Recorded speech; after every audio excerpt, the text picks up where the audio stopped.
Good morning. This is Daily Hebrew Declarations with Daniel Jedediah Cook, and I'm reading the declaration for today, January the 26th, 2021. The three Hebrew letters we're honoring today are Mem, Nun final, and Shin. Along with those three living letters, we're also honoring the spirit of understanding, the spirit of knowledge, and the spirit of might. The declaration today reads this: immersed into the deep, with the deep calling to the deep, let us go deep. The fullness of time, relationship, the honor and identity of a son in the time that is right now. Shin reminds us that our position is secure, where peace is where we are.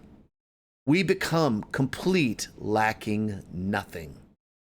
Now, today's declaration really began to stir deep inside of me, and I was having a conversation with a friend of mine just a little bit ago. And it's funny, today's probably going to be one of the most unusual of the podcasts that I've ever done before, because I'm going to throw in some stuff that might just kind of make you think about it a little bit. And I remember quite some time ago, Yahweh began to stir me up about a word that I had discovered in the Hebrew, particularly as it dealt with several different things. And that Hebrew word was tanin. And tanin is a word that throughout Scripture, when it's been used, has always been used to translate over into things like serpent or dragon. And in one particular place, as a matter of fact, when Hezekiah was going in to rebuild the second temple, as he was going back to Jerusalem and looking at the torn down walls, he went in through to the city through what's known as the dragon's well, or the Ayin Tanin. In other words, the fountain of the dragon. And so it's kind of a funny way of looking at it, but it got me thinking about it, because dragons being in, or at least translated that way in Scripture, began to make me think about, okay, let's look at this a little bit differently. So I was having a conversation with a good friend of mine who very, very creative, and they're looking into creating this creative type of world, and the struggle in between these different groups of people who each have their own unique way of seeing things. And then he wanted to add the idea behind the dragons and the serpents inside of that. Now, I know that normally as sons and as Christians, we think, okay, those are all evil things. Those are all bad things. Well, like I said, let's look at this from a slightly different perspective. Because when Yahweh took me into the whole idea behind Tanin, then it began to help me to understand a little bit more about this.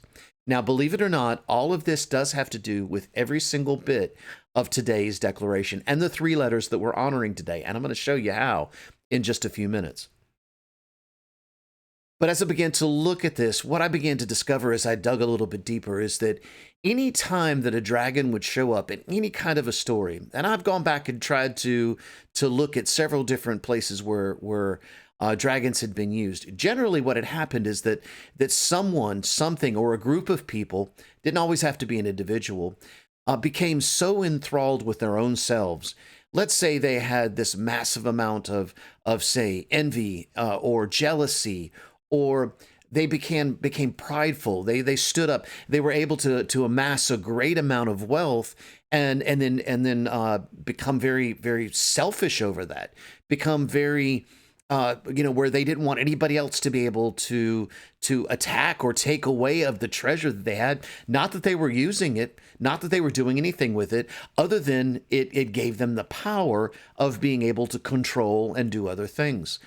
And you see that in this happens, that usually stirred up a dragon, and the dragon would come in and say, you know what?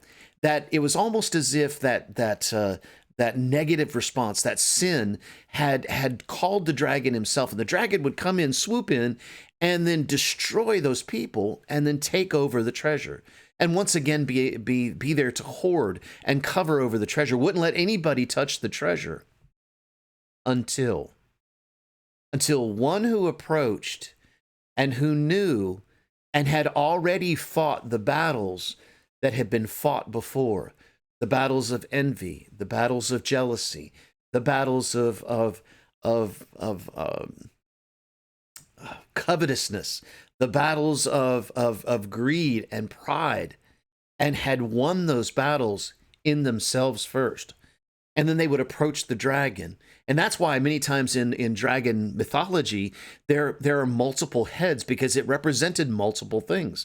And I remember a story once before where there was a three-headed dragon, where the young suitor who was coming to try to rescue the maiden, because the maiden had been kidnapped by the dragon.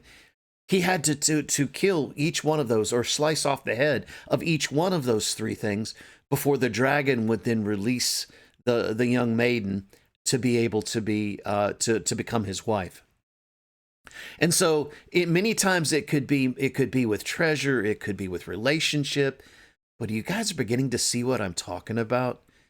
Because you see, in a sense, these dragons represented this place of the deep, and going into the deep and understanding the deep only for personal gain. You see, we are one new man. We are one in him. And it's funny, because the Hebrew word tanin actually has two nuns in it. Has the nun, and then the nun final, or nun sofit. Nun final is one of the letters that we're honoring today. Many times dragons are found near the water. Mem is one of the letters that we're honoring today. But not only that, but many times dragons were also known as fire-breathing dragons. The shin represents the fire. So you see what I'm talking about? I know I told you guys it was going to be a very unusual declaration today, at least in this perspective. But you see, in the fullness of that time, the fullness of the relationship, the fullness of the identity of knowing that I'm a son, then I can approach that dragon and cut its head off. I can defeat the dragon. And then the treasure that had been hoarded up and had been protected was really waiting there for the righteous son to be able to have full access to it. You see, we've talked about this before, in the fact that there is a treasure inside of us. And sometimes, if you will, there's also a dragon inside of us. There's a dragon that tries to pull us, or to try to hoard over or cover over some of the things. But Yahweh has already given us the place, and through the blood of Yeshua, where that dragon has already been defeated. He's already gone. Why in the world would we want to resurrect that same dragon to try to drag us into drag us into something more or deeper into that? No. I don't even want to get into that.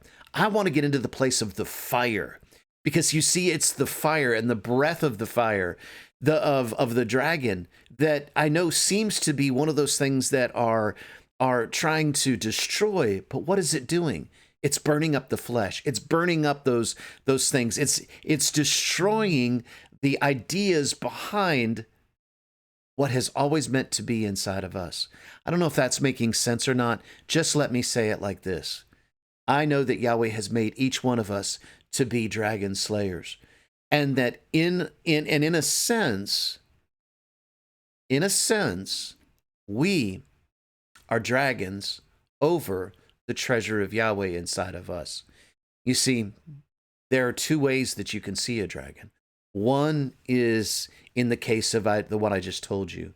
Another one is in the case of the protections and the security and the depth, if you will, of our relationship with Yahweh. Do not cast your pearl before swine. In other words, there is this place inside of us that protects the secrets that Yahweh has given us, that shows us the depth of his treasure. And we know that we're meant to share that treasure. But at the same time, many times a flaming sword, just as it came out of the mouth of Yeshua, can come out of us. That fire breath, if you will, comes out of us, and it burns up all the things that are against the word of Yahweh. All those things that are trying to come against us. Now, I hope that today is one of those declarations that it really begins to help you to see a little bit more of who we are. Don't always look at dragons as always being this place of evil, although they may represent that in certain cases. But it's the place of a righteous son who stands in the fullness of Yahweh, who has already overcome because Yeshua fought that battle for us. He slayed the dragon once and for all.